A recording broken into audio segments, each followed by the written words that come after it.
অন্তর্বর্তী সরকারের সঙ্গে আলোচনা করতে ডোনাল্ড লু সহ মার্কিন প্রতিনিধি দল ঢাকায় আসছে। কী কারণে এই সফর, কোন কোন বিষয়ে আলোচনা হতে পারে? ফাইন্যান্সিয়াল টাইমসের এক প্রতিবেদনে জানা গেছে, বাংলাদেশকে অর্থনৈতিকভাবে আরও শক্তিশালী হতে সহায়তা করতে চায় যুক্তরাষ্ট্র। সে লক্ষ্যেই অন্তর্বর্তী সরকারের সঙ্গে অর্থনীতি নিয়ে আলোচনা শুরু করবে যুক্তরাষ্ট্র।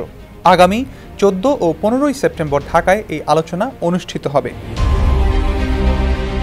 ব্রিটিশ সংবাদপত্র ফাইন্যান্সিয়াল টাইমসের প্রতিবেদনে বলা হয়, গত 5 আগস্ট ছাত্র জনতার গণ অভ্যুত্থানের মুখে শেখ হাসিনা বাংলাদেশ ত্যাগ করার পর বাংলাদেশ ও যুক্তরাষ্ট্রের মধ্যে এটাই হবে প্রথম উচ্চ পর্যায়ের আলোচনা। অন্তর্বর্তী সরকারের প্রধান ডক্টর মোহাম্মদ ইউনূসও এই আলোচনায় অংশ নেবেন। মার্কিন প্রতিনিধি দলে দেশটির অর্থ ও পররাষ্ট্র মন্ত্রণালয়, US agency for international development বা মার্কিন আন্তর্জাতিক উন্নয়ন সংস্থা এবং মার্কিন বাণিজ্য প্রতিনিধির কার্যালয়ের কর্মকর্তারা থাকবেন। রাজস্ব ও মুদ্রানীতি নিয়ে মার্কিন প্রতিনিধি দলের সঙ্গে বাংলাদেশের আলোচনা হবে।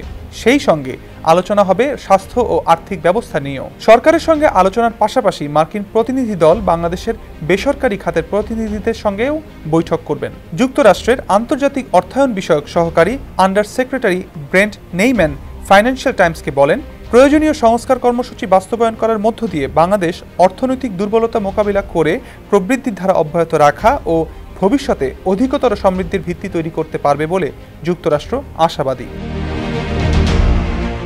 5-স্টার রেটিং প্রাপ্ত বিএলডিসি টেকনোলজির Walton super saver ceiling fan 65% পর্যন্ত বিদ্যুৎ বিল সাশ্রয় করে আপনাকে রাখে প্রশান্তিতে। ওয়ালটন ফ্যান হাওয়া বদলে দেয়।